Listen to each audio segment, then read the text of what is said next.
दिसंबर 1971 बे of Bengal के गहरे पानी के नीचे पाकिस्तान की सबसे खतरनाक सबमरीन पीएनएस गाजी छुपी हुई थी। वो एक शिकारी की तरह अपने सबसे बड़े शिकार का इंतजार कर रही थी। उसका टारगेट था भारत का सबसे ताकतवर एयरक्राफ्ट कैरियर आईएनएस विक्रांत।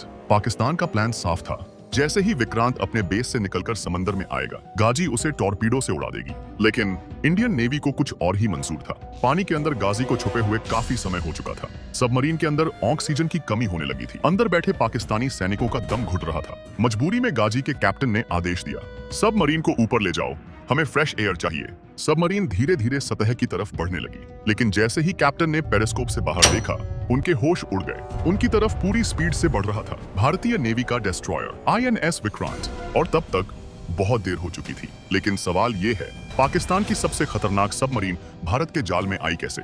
1947 में पाकिस्तान बनने के बाद बंगाल का पूर्वी हिस्सा ईस्ट पाकिस्तान कहलाया, लेकिन आबादी ज्यादा होने के बावजूद सत्ता हमेशा वेस्ट पाकिस्तान के नेताओं के हाथ में रही। बंगाली लोगों के साथ भेदभाव होने लगा। उनकी भाषा, उनका कल्चर, सबको दबाने की कोशिश की गई। 1970 तक ये गुस्सा एक ज्वालामुखी बन चुका था। पाकिस्तान के चुनाव में शेख मुजीबुर रहमान की पार्टी अवामी लीग ने भारी जीत हासिल की, लेकिन वेस्ट पाकिस्तान के नेताओं ने सत्ता देने से इनकार कर। इसके बाद 26 मार्च 1971 को शुरू हुआ ऑपरेशन सर्चलाइट, जिसमें हजारों लोगों का नरसंहार हुआ। लाखों शरणार्थी भारत की तरफ भागने लगे। भारत चुप नहीं रह सकता था। तब भारत की प्रधानमंत्री इंदिरा गांधी ने सेना प्रमुख सैम मानेकशॉ को बुलाया। उन्होंने कहा, सैम, हमें कार्रवाई करनी होगी। लेकिन मानेकशॉ ने जवाब दिया, मैडम अभी नहीं, सर्दियों तक इंतजार कीजिए, फिर जीत हमारी होगी। लेकिन पाकिस्तान के लिए सबसे बड़ा खतरा अभी भी था आईएनएस विक्रांत। आईएनएस विक्रांत समंदर में एक चलता फिरता एयरबेस था। इसके लड़ाकू विमान किसी भी वक्त पाकिस्तान के पोर्ट्स पर हमला कर सकते थे। पाकिस्तान जानता था,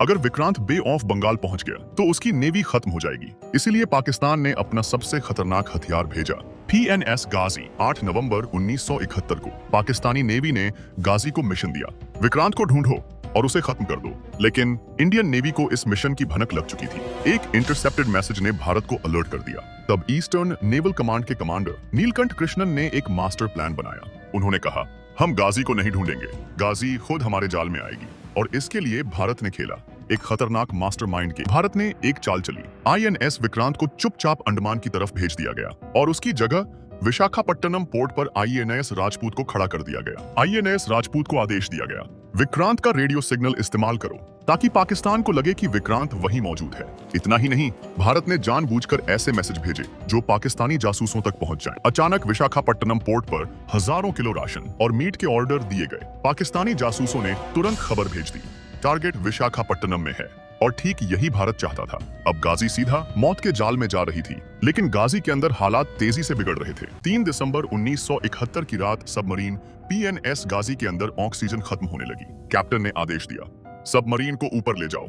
लेकिन जैसे ही गाजी ऊपर आई, उसे आईएनएस राजपूत ने पकड़ लिया। कमांडर ने तुरंत आदेश दिया, फायर डेप्थ चार्ज। कुछ ही सेकंड बाद समंदर के अंदर एक भयानक धमाका हुआ। गाजी के अंदर मौजूद टॉर्पीडो और माइंस में चेन रिएक्शन शुरू हो गया और कुछ ही पलों में पाकिस्तान की सबसे खतरनाक सबमरीन अपने 93 सैनिकों के साथ बे ऑफ बंगाल में हमेशा के लिए दफन हो गई। इसके बाद आईएनएस विक्रांत ने चटगांव और कॉक्स बाजार पर हमला कर दी और सिर्फ 13 दिनों उसके बाद 16 दिसंबर 1971 को पाकिस्तान ने सरेंडर कर दिया। यही वो युद्ध था जिससे जन्म हुआ एक नए देश बांग्लादेश का। और आज भी विशाखापट्टनम के पास समंदर की गहराई में पीएनएस गाजी एक खामोश कब्र बनकर पड़ी है।